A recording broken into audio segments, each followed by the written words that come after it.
నమస్తే. నేను మీ శ్రీనివాస్. ప్రతి ముగ్గురిలో ఒకరికి ప్రతి ముగ్గురిలో ఒకరు పడిపోతున్నారు. పడిపోతున్నారా? ఎందుకి? ఎందుకు పడిపోతున్నారు? ఓల్డ్ ఏజ్ పీపుల్ ప్రతి ముగ్గురిలో ఒకరు పడిపోతున్నారు. మలి వయసులో ఇదో ప్రధాన సమస్య.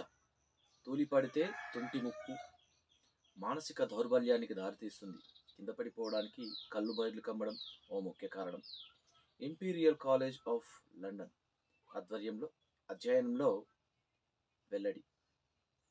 అప్రస్తుత తప్పనిసరింటున్న senior general physician doctor Praveen Kulkarni.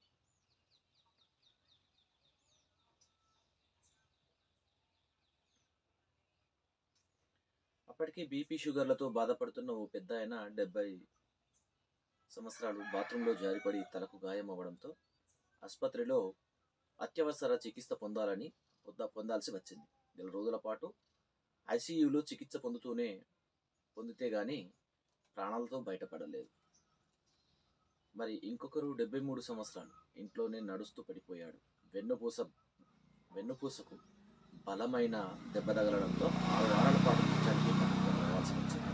ఆ తర్వాత కూడా పూర్వం మాదిరిగా పనులు చేసుకోలేకపోతున్నాడు. ఇవి వృద్ధాప్యంలో వేరువేరు వ్యక్తులకు ఎదురైన అనుభవాలు. మన ఇళ్లలోనూ పెద్ద వయసున్న వారికి ఇలాంటివి ఎదురవుతూనే ఉంటాయి. మళ్ళీ వయసులో తూలిపడిపోవడం అనేది ఒక ప్రధాన సమస్య. ఉన్నట్టుండి తూలి కింద పడిపోవడానికి కారణం ఏంటని అందరినీ ఆలోచింపజేసే ప్రశ్న. ఇదే కోణంలో ఇంపీరియల్ కాలేజ్ ఆఫ్ లండన్ పరిశోధనలు అధ్యయనం చేశారు. 65 ఏళ్లు దాటిన 1,03,000 మందికి పైగా నిర్వహించిన 29 వేర్వేరు పరిశోధనలను విశ్లేషించారు. ఉన్నట్టుండి తోలి పడిపోవడానికి ప్రధాన కారణాల్లో కళ్ళు బయర్లు కమ్మడం, డిజీనెస్ కూడా ముఖ్యమైనదిగా అధ్యయనకర్తలు గుర్తించారు. 65 ఏళ్లు దాటిన వారిలో ప్రతి ముగ్గురిలో ఒకరు 33% ఏడాదిలో కనీసం ఒకసారైనా పడిపోతున్నారు. వీరిలో 10% మంది తీవ్రమైన గాయాల పాలవుతున్నారు. ఈ వయసు వారిలో మరణాల్లో కింద పడిపోయడం అనేది ఒక ప్రధాన కారణం. కళ్ళు బయర్లు కమ్మడం అనేది ఆ సమస్యతో బాధపడుతున్న వారిలో కింద పడిపోయే ముప్పు అధికం. ఈ సమస్యతో బాధపడుతున్న వారి సంఖ్య భవిష్యత్తులో 60% పెరిగే అవకాశం ఉంది అని పరిశోధకులు స్పష్టం చేశారు. ఈ నేపథ్యంలో వృద్ధాప్యంలో సమస్య బారిన పడకుండా తీసుకోవాల్సిన ముందు జాగ్రత్తలపై కిమ్స్ హాస్పిటల్కు చెందిన senior journalist physician doctor Praveen Kumar Kulkarni ఈనాడుకు పలు అంశాలు వివరించారు. శరీరం బ్యాలెన్స్ కోల్పోవడం, తల భారంగా అనిపించడం, కళ్ళు బయర్లు కమ్మడం వంటివి ఒకదానితో ఒకటి ముడిపడి ఉన్నవే. ఇందుకు అనేక కారణాలు ఉండొచ్చు.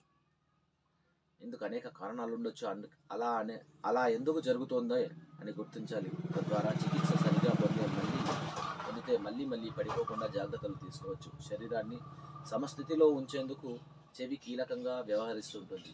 వృద్ధాప్యంలో చెవి ఇన్ఫెక్షన్లు సాధారణమే. వీటి కారణంగా శరీర సమతుల్యతపై దుష్ప్రభావం పడుతుంది. దీంతోనే తల తిరగడం సమస్య ఎదురవుతుంది. శరీరం నియంత్రణ కోల్పోయి కింద పడిపోతారు. రోగి వాడుతున్న ఔషధాలను గమనించాలి. Anti depressants, neuroleptic drugs, anti histaminics, ఫిట్స్కు వాడే మందులతోనూ కళ్ళు తిరిగి పడిపోయే ఆస్కారం ఉంది. గుండె దడకు సంబంధించిన కొన్ని మందులతో, పెయిన్ కిల్లర్లతోనూ మత్తు వచ్చి తూలి పడిపోయే ముప్పుంది. లేచి నిలబడే కొందరిలో రక్తపోటు సాధారణం కంటే తక్కువ పడిపోతుంది. దీనితో స్పృహ కోల్పోతారు. దీన్ని వైద్య పరిభాషలో ఆర్థోస్టాటిక్స్ హైపోటెన్షన్ అంటారు.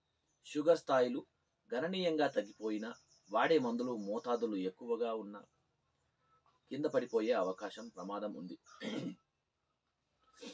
పదే కళ్ళు తిరిగి పోతున్నారంటే గుండె అయోటిక్ స్టెనోసిస్ వ్యాధి ఉందా లేదా అనేది పరిశీలించాలి. కాళ్ళ నుంచి చెప్పులు జారిపోతున్నాయంటే పెరిఫెరల్ న్యూరోపతి కావచ్చేమోనని అనుమానించాలి. మానసికంగా ప్రభావం మరి వయసులో కింద పడిపోయినప్పుడు గాయాలవ్వడమే కాదు, వారి మానసికంగానూ కుంగిపోతారు. వృద్ధాప్యంలో తూలి పడిపోయినప్పుడు ఎక్కువ మందిలో తుంటి ఎముక విరుగుతుంటాయి. WHO గణాంకాల ప్రకారం ప్రపంచవ్యాప్తంగా ఏటా 3 లక్షల మంది తుంటి ఎముకలు విరిగి ఆసుపత్రిలో చేరాల్సి వస్తుంది. ఈ బాధితులు సంఖ్య భవిష్యత్తులో 62 లక్షలకు పెరుగుతుందని WHO హెచ్చరించింది. కొందరికి ప్రక్కటెముకలు విరుగుతుంటాయి. దీనితో ఎక్కువ కాలం మంచానికి పరిమితం అవ్వాల్సి ఉంటుంది. దీర్ఘకాలం మంచం మీద ఉండాల్సి వచ్చినప్పుడు కొందరిలో వీపు మీద పుండ్లు పడడం ఏర్పడి ఇన్ఫెక్షన్లకు దారితీస్తుంది. శ్వాసకోశ ఇన్ఫెక్షన్లు బారిన పడిన సమస్యలు ఎదురవుతాయి. కింద పడినప్పుడు తలకు గాయమైతే మెదడులో రక్తస్రావం జరిగిన ప్రాణాపాయ పరిస్థితి ఏర్పడవచ్చు.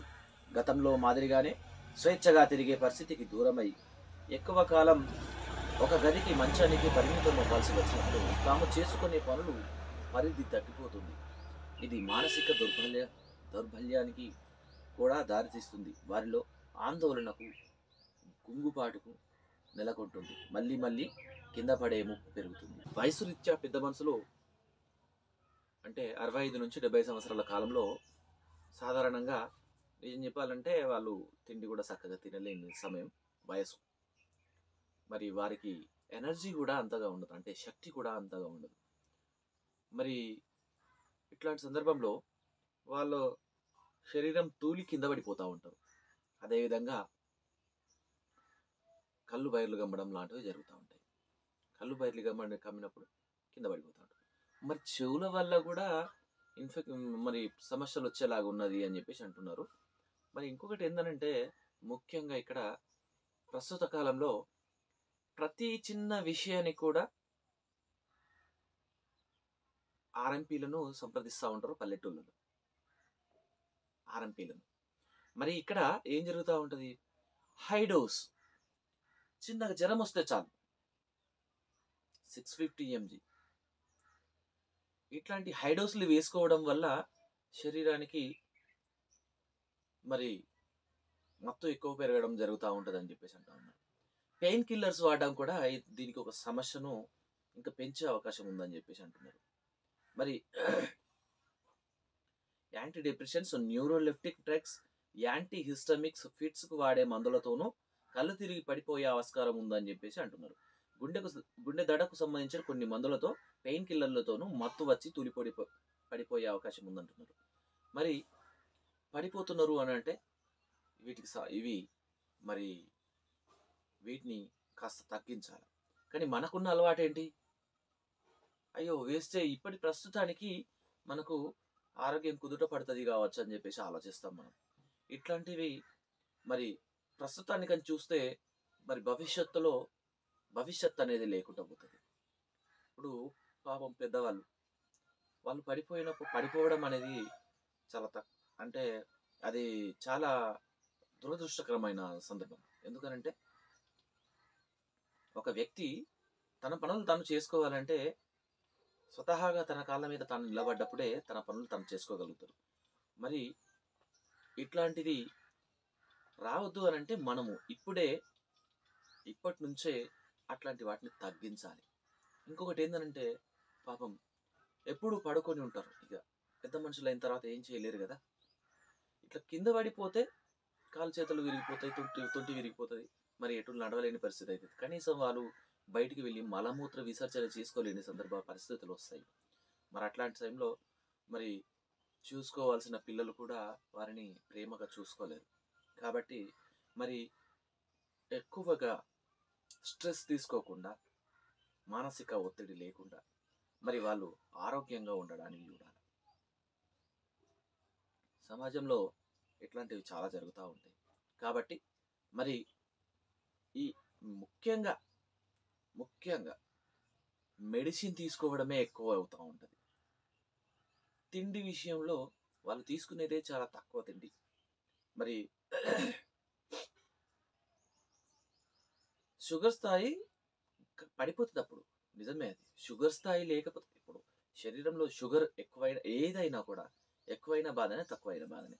కానీ ఇక్కడ ఏమవుతుందంటే షుగర్ స్థాయి పడిపోవడం వల్ల కూడా వాళ్ళు పడిపోయే అవకాశం ఉంటుంది కాబట్టి మరి వాళ్ళు షుగర్‌కి సంబంధించిన అంటే షుగర్ ఉన్న వాళ్ళైతేనేమో షుగర్ లెస్ తీసుకోవాలి. షుగర్ లేని వాళ్ళైతే షుగర్‌కి సంబంధించిన ఫుడ్ గూడా తీసుకుంటే మరి వాళ్ళు ఆరోగ్యంగా ఉంటారు. మరి అదే విధంగా వాళ్ళు పడుకొని ఉంటే పాపం శరీరానికి పుండ్లు పడే అవకాశం ఉంటది. కాబట్టి మరి ఎప్పుడూ వయసు దాటిన వ్యక్తులకు అంటే 65-70 అట్లా పైన వ్యక్తులకు చాలా జాగ్రత్తగా చూసుకోవాల్సిన బాధ్యత మరి వారి పిల్లలది. నెలాఖరులోగా ఇందిరమ్మ ఇళ్ల దరఖాస్తుల పరిశీలన. అగో ఇప్పుడు ఇందిరమ్మ ఇళ్ళకు దరఖాస్తులు పెట్టుకున్నారట, మరి పరిశీలన కూడా చేస్తారట. మరి చూద్దాం.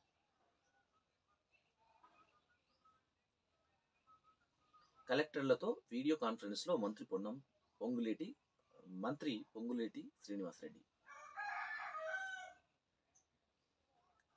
ఇందిరమ్మ ఇళ్ల దరఖాస్తుల పరిశీలనను ఈ నెల 31వ తేదీలోపు పూర్తి చేయాలని జిల్లా కలెక్టర్లను, రెవెన్యూ శాఖ, గృహ నిర్మాణ శాఖలను మంత్రి పొంగులేటి శ్రీనివాసరెడ్డి ఆదేశించారు. బుధవారం సచివాలయంలో సీఎం సలహాదారు వేం నరేందర్ రెడ్డి, ప్రభుత్వ ప్రధాన కార్యదర్శి శాంతికుమారితో కలిసి ఇందిరమ్మ ఇళ్ల దరఖాస్తులను పరిశీలన, గ్రూప్ 2 పరీక్షల నిర్వహణ, మెస్ ఛార్జీల పెంపు, సామాజిక సర్వే అంశాలపై కలెక్టర్లతో మంత్రి వీడియో కాన్ఫరెన్స్ నిర్వహించారు. ఈ సందర్భంగా ఆయన మాట్లాడుతూ ఇందిరమ్మ ఇళ్ల కోసం ప్రజాపాలనలో వచ్చిన 80 లక్షల దరఖాస్తుల సర్వేను పూర్తి చేసి యాప్లో నమోదు చేయాలి. సర్వేలో ఇందిరమ్మ కమిటీ సభ్యులను భాగస్వామ్యం చేయాలి. ఒక్క దరఖాస్తును కూడా వదలకూడదు. ఎలాంటి తప్పులు ఆస్కారం లేకుండా సర్వే నిర్వహించాలి. రోజు కలెక్టర్లు సర్వే జరుగుతున్న తీరును సమీక్షించాలి. ప్రతి జిల్లాలో ఫిర్యాదులు, సలహాల కోసం టోల్ ఫ్రీ నంబర్ను ఏర్పాటు చేయాలి అని కలెక్టర్లకు సూచించారు. ప్రభుత్వం మెస్ ఛార్జీలను 40% పెంచిందని, దీంతో 7.65 లక్షల మంది విద్యార్థులకు ప్రయోజనం కలుగుతుందని మంత్రి పేర్కొన్నారు. కలెక్టర్లు తరచూ వసతి గృహాలకు వెళ్లి తనిఖీ చేయాలని, విద్యార్థులకు అందించే సరుకుల నాణ్యతపై దృష్టి పెట్టాలని సూచించారు. ఈ నెల 14న మంత్రులు, ఎంపీలు, ఎమ్మెల్సీలు సంక్షేమ వసతి గృహాలను సందర్శించి అక్కడే విద్యార్థులతో కలిసి సహపంక్తి భోజనం చేస్తారని తెలిపారు. రాష్ట్రంలో సామాజిక సర్వే 99.9% పూర్తయిందని మంత్రి వెల్లడించారు. సర్వేకు ఈ నెల 13 తుది గడువని, తర్వాత ప్రజాపాలన సేవా కేంద్రాల్లో వివరాల నమోదు చేసుకోవచ్చని, ఈ నెల 15, 16 తేదీల్లో నిర్వహించే గ్రూప్ 2 పరీక్షలు పక్కాగా ఏర్పాటు చేయాలని ఆదేశించారు. ముందేమన్నారు? కలెక్టర్లతో వీడియో కాన్ఫరెన్స్లో పొంగులేటి శ్రీనివాసరెడ్డి. నెలాఖరులో ఇందిరమ్మ ఇళ్ల దరఖాస్తు పరిశీలన.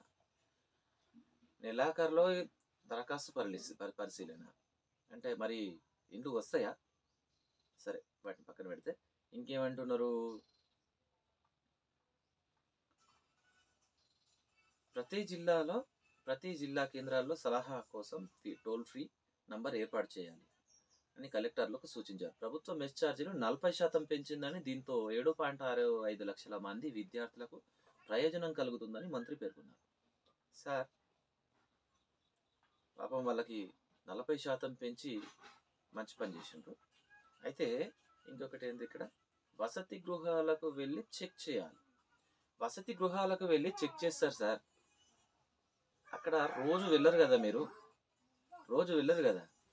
ఆ వసతి గృహాల్లో ఫుడ్స్ అంటే భోజనాలు మీరు వస్తేనే శుభ్రంగా వండి పెడతారు. మీరేమో చెప్పి వెళ్తారు అక్కడ మేము వస్తున్నామని చెప్పేసి ఇన్ఫర్మేషన్ ఇచ్చి వెళ్తారు. అప్పుడు ఏమవుతుంది, అక్కడ వాళ్ళు మీకు తగ్గట్టు మీకోసం పెడుతున్నారు కాబట్టి శుభ్రంగా వండి పెడతారు. మరి ఇంకేంటి? రాష్ట్రంలో సామాజిక సర్వే 99.9% పూర్తయిందని వెల్లడించారు. సరే సార్, 99.9% పూర్తయింది. ఏం సామాజిక సర్వే దేనికి వెనక వస్తుంది సార్? అది దేనికి వెనక వస్తుంది? ఇందిరమ్మ ఇల్లు. ఆహా! అంటే మీరు ఆ ఒక్క సర్వేతో మిగతా అన్ని కూడా చేసేసిండ్రు కదా! ఓకే. మరి ఇందిరమ్మ ఇల్లు ఇస్తారా మరి? అంటే మొన్నటి సర్వేలోనే ఇక అప్లికేషన్ చేసుకున్నట్టా? అంటే చిన్న డౌటు. మొన్నటి సర్వే అంటే ఏంటి? ఇంటింటి సర్వే చేసిండ్రు కదా! ఇది కులగణన. కులగణనలో మరి అన్ని రకాల సర్వేలు కూడా చేసిండ్రు. ఇంటికి ఏమున్నాయి? మీకేమున్నాయి? ఏం లేవు? భూములు జాగాలు ఉన్నాయా? ఇల్లున్నదా? లేదా? అని చెప్పేసి అన్నీ చేసిండ్రు కదా! మరి సర్వే కదా అది. మరి దరఖాస్తులు ఎప్పుడు చేసుకున్నాం మేము? దరఖాస్తులు ఎప్పుడు చేసుకున్నాం సార్ మేము? 30 ఇది ఈ నెలాఖరులోగా వీటి పరిశీలన జరగాలన్నారు. మరి దరఖాస్తు వేసుకోవాలా ఇంటి కోసం? ఇక్కడ ఏం అర్థం కావట్లేదు మరి. మరి ఓన్లీ మీ పార్టీ వాళ్ళకే ఇస్తారా? సాధారణ జనాలకు ఇస్తారా? సాధారణ జనాలకు ఇస్తారా? వేచి చూద్దాం.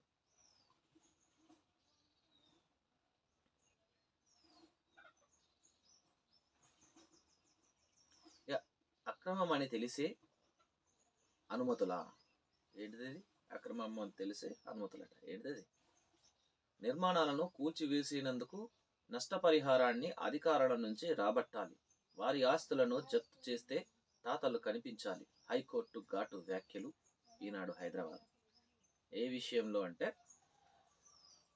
అక్రమం అని తెలిసి అనుమతులిచ్చి ఆ తర్వాత అక్రమ నిర్మాణాలను కూల్చివేస్తే అధికారులే నష్టపరిహారం చెల్లించాలని ఆదేశాలు జారీ చేయాల్సి ఉంటుందని హైకోర్టు హెచ్చరించింది. అంటే ప్రభుత్వము ఇల్లు కట్టుకోవడానికి ముందుగా అనుమతులు ఇచ్చింది. ప్రభుత్వమే కదా అనుమతులు ఇచ్చింది. మరి అది తెలిసి అనుమతులు ఇచ్చింది.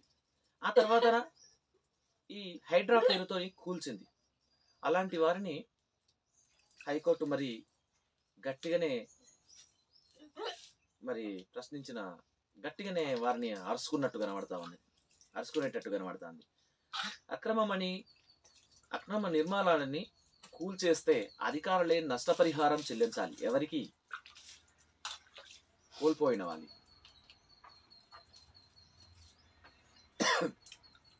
చూడండి, ప్రభుత్వం ఆర్డర్స్ మాత్రమే వేస్తుంది. దాన్ని ఆ ఆర్డర్స్ని మరి అది నిజమా అబద్ధమా, మరి అక్రమమా క్రమమా సక్రమమా అని చూసుకోవాల్సిన బాధ్యత అక్కడున్న అధికారులు. ఇల్లు కట్టుకోవడానికి అప్లికేషన్స్ వస్తూ ఉంటాయి. ఆ అప్లికేషన్స్ని మరి ఆ ల్యాండ్ మార్క్ ఏది పర్ఫెక్ట్గా చూసి అది మరి అక్రమమా సక్రమమా చూసి వాళ్ళు మరి దాన్ని ఓకే చేయాలి. కానీ అధికారులు అక్రమమైన దాన్ని కూడా సక్రమమైంది అని చెప్పేసి మరి సర్టిఫికేట్ ఇచ్చి ఇల్లు కట్టుకున్న తర్వాత మరి దానికి మళ్ళీ ఇట్లాంటి అంటే మన హైడ్రా లాంటి కూల్చివేతలు జరిగినప్పుడు మరి ఎవరు నష్టపోయేది? ఎవరు? జనాలు. వారిని ఆదుకునేది ఎవరు అని అంటే ఇప్పుడు తెలంగాణ హైకోర్టు చక్కగా మొట్టికాయలేసింది. ఎవరైతే సక్రమమైన దాన్నే ఇవ్వాలి, అక్రమమైన దాన్ని కూడా సక్రమమైందని ఇచ్చి ఇల్లు కట్టుకున్న తర్వాత వాళ్ళు గత కొద్ది సంవత్సరాల నుంచి కూడా దాంట్లోనే నమ్ముకుని ఉంటున్నారు. కాబట్టి మరి వారికి న్యాయం జరగడానికి హైకోర్టు మంచిగా వీరికి బుద్ధి చెప్పిందని మనం అనుకోవచ్చు.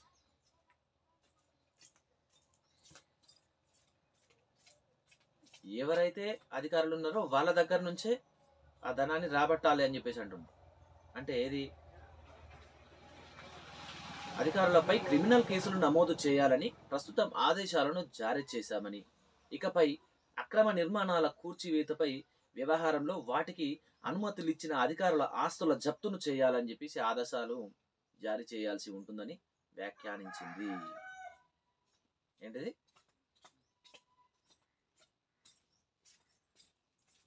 అలాంటి అధికారులపై క్రిమినల్ కేసులు నమోదు చేయాలని, అక్రమమైందాన్ని కూడా సక్రమమైందని చెప్పేసి చేసిన వాళ్ళనే వాళ్ళ ఆస్తులు జప్తు చేయాలని చెప్పేసి, అదేవిధంగా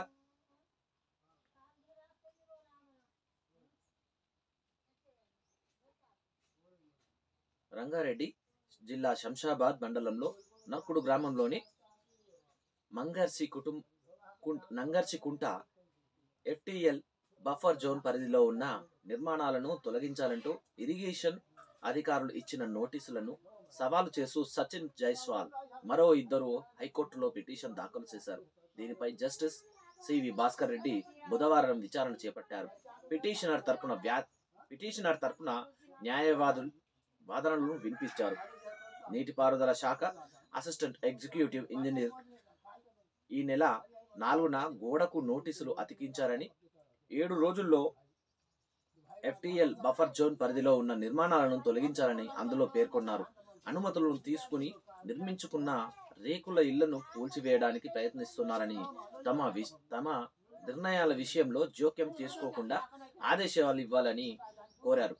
వాదనలు విన్న న్యాయమూర్తి అధికారులు ఇచ్చిన అనుమతులతో కట్టుకున్న ఇళ్లను కూల్చివేస్తామంటే ఎలాగని ప్రశ్నించారు. బఫర్ జోన్ FTL పరిధిలో ఎంతవరకు స్పష్టత ఉంటుందని, ఇరిగేషన్ మున్సిపల్ పంచాయతీ అధికారుల జీవో 168 ప్రకారం అనుమతులను ఎందుకు ఇవ్వరని ప్రశ్నించారు. మరిది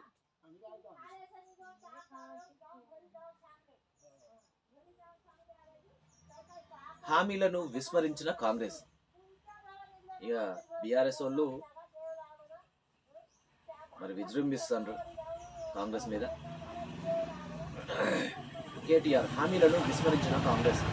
ఆ పార్టీ నేత పేర్లతో ఉన్నవన్నీ బారాస అధికారంలోకి రాగానే మారుస్తాం. కేటీఆర్ రాహుల్ గాంధీకి బహిరంగ లేఖ. మరి ఎన్నికల సమయంలో ఇచ్చిన హామీలను కాంగ్రెస్ ప్రభుత్వం విస్మరించిందని బారాస కార్యనిర్వాహక అధ్యక్షుడు కేటీఆర్ విమర్శించారు. ఈ మేరకు కాంగ్రెస్ అగ్రనేత రాహుల్ గాంధీకి ఆయన బహిరంగ లేఖ రాశారు.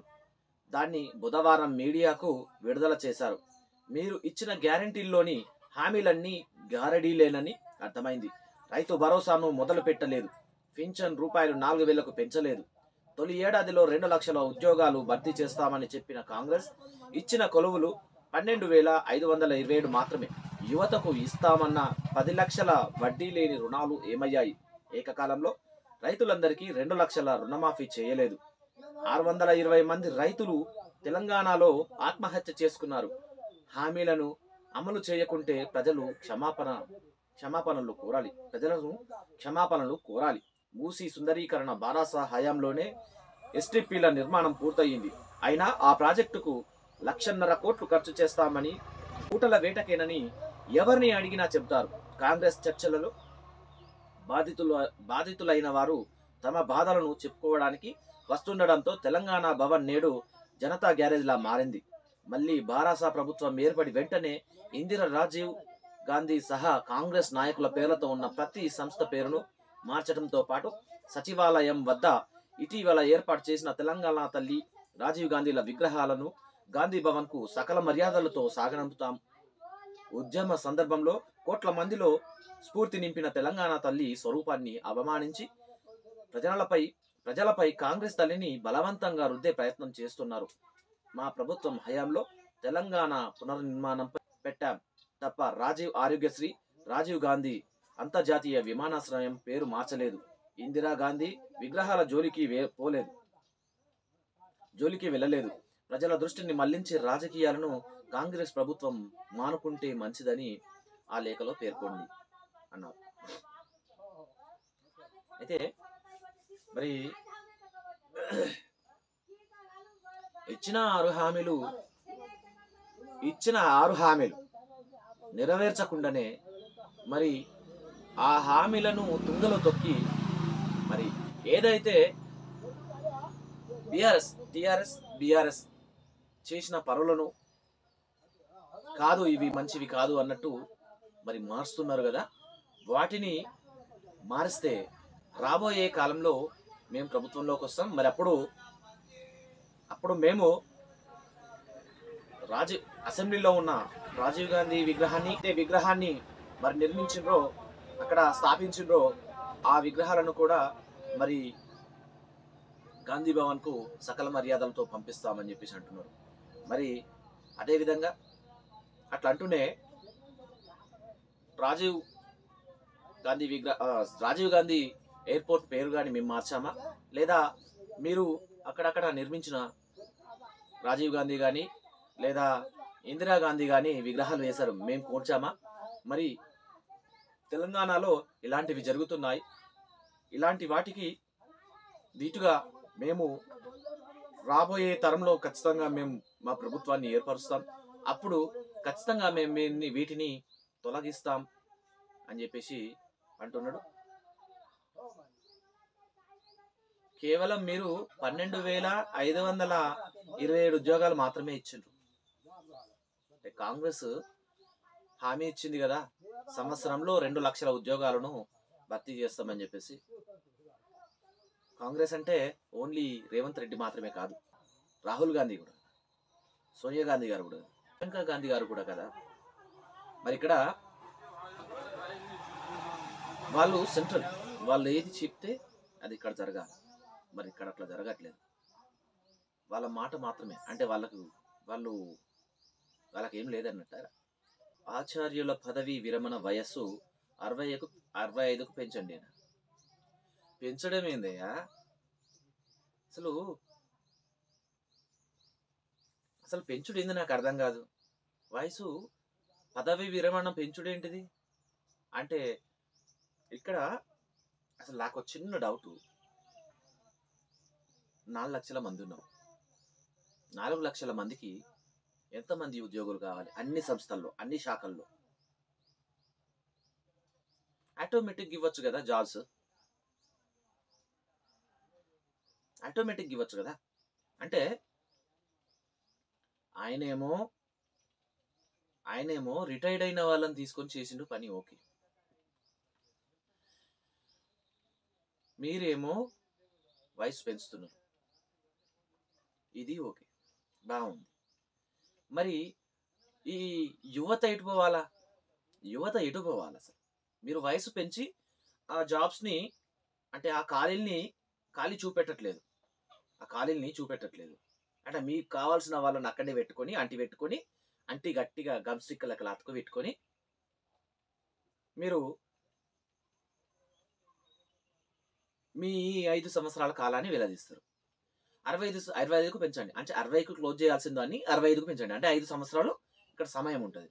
65కు పెంచండి, అంటే 65కు పెంచితే మరి ఈ 5 సంవత్సరాల కాలం యువత ఉన్నది కదా, వీళ్ళు కొట్లాడుకొని చావాలా. మీకు ఎలక్షన్ టైంలో మళ్ళీ మీరు హామీలు ఇవ్వాలి.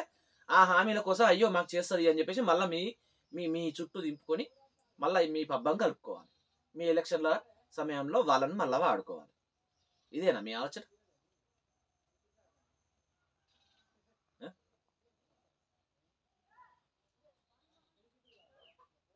ఇంతకు ముందు న్యూస్లోనే చదువుకున్నాము. ఏంటిది? 65 సంవత్సరాల వయసున్న వాళ్ళు కింద పడిపోయే ప్రమాదం ఉంది. అంటే కింద పడిపోయేదాకా ఇక వాళ్ళకు పని చెప్తూనే ఉంటారు. వాళ్ళకు విశ్రాంతి అనేది వద్దు. రాష్ట్రంలోని విశ్వవిద్యాలయాల్లో ఆచార్యుల పదవి విరమణ 60 నుంచి 65కు సంవత్సరాలకు పెంచాలని రాష్ట్ర ఉన్నత విద్యా మండలి ప్రభుత్వానికి ప్రతిపాదన సమర్పించింది. ఉన్నత విద్యా శాఖ పరిధిలో 12 వర్సిటీలు ఉన్నాయి. వాటిలో 2,817 ఆచార్యుల మంజూరు పోస్టులు, 757 మంది పనిచేస్తున్నారు. ఏకంగా 2,060 పోస్టులు ఖాళీగా ఉన్నాయి. అంటే 73% ఆచార్యుల పోస్టులు ఖాళీలే. ప్రతి నెల ఉస్మానియా, జేఎన్టీయుహెచ్, కాకతీయ విద్యాలయాల్లో 2-3 చొప్పున పదవి విరమణ పొందుతున్నారు. ఉదాహరణకు ఉస్మానియా ఎడ్యుకేషన్ విభాగంలో 2 ప్రొఫెసర్లు మాత్రమే మిగిలారు. వారే అన్ని వర్సిటీలకు డీన్లుగా, బోర్డ్ ఆఫ్ స్టడీ చైర్మన్లుగా వ్యవహరించాల్సిన పరిస్థితి నెలకొంది. ప్రవేశ పరీక్షలు నిర్వహించేందుకు కన్వీనర్లను నియమించాలన్నా ఎక్కడా సరిపడ్డ ఆచార్యులు లేరు. మరి లేనప్పుడు ఇంకా వీళ్ళనే ఉంచుడు కరెక్ట్ అని చెప్పేసి అనుకుంటున్నారా ఏంటి మీరు? అంటే వాళ్ళకి అసలే శాతగాని సమయము, వాళ్ళు రిటైర్డ్ అవుతా ఉంటే మరి ఇప్పుడు ఏమంటున్నారు, కేవలం 2817 మంది ఆచార్యుల మంజూరు పోస్టులకు 757 మందే పని చేస్తున్నారు. మరి మీరు నోటిఫికేషన్ ఇవ్వాలి కదా, ఆ జాబ్స్ రిలీజ్ చేయాలి కదా, పోస్టులు రిలీజ్ చేయాలి కదా, లేరా? పిహెచ్డీలు చేసిన వాళ్ళు లేరా? రోడ్ల మీద తిరుగుతున్నారు కదండి. రోడ్ల మీద ఇప్పుడు అంటే ప్రస్తుత కాలంలో ఇది 91 సమయం కాదు, 90 సంవత్సరాలు అంటే 1890 టైం కాదు, ఇది 2024. ప్రతి ఒక్కరు చదువుకున్నారు, ప్రతి ఒక్కరు చదువుకుంటున్నారు కూడా. పిహెచ్డీలు చేసిన వాళ్ళు చాలా మంది ఉన్నారు. మరి ఆచార్యులుగా వీళ్ళు పనికిరారా? ఇంకా వీళ్ళనే కొనసాగించాలంట. కొత్త వారిని తీసుకుంటే ఎందుకు ఉండరు? 757 మంది మాత్రమే ఉన్నారు అని చెప్పేసి అంటున్నారు కదా, కొత్త వాళ్ళని తీసుకుంటే ఎందుకు ఉండరు? మరి తిరిగి రేపటి న్యూస్లో కలుద్దాం. అంతవరకు సెలవు. సబ్స్క్రైబ్ చేయండి SSG న్యూస్ టీవీ.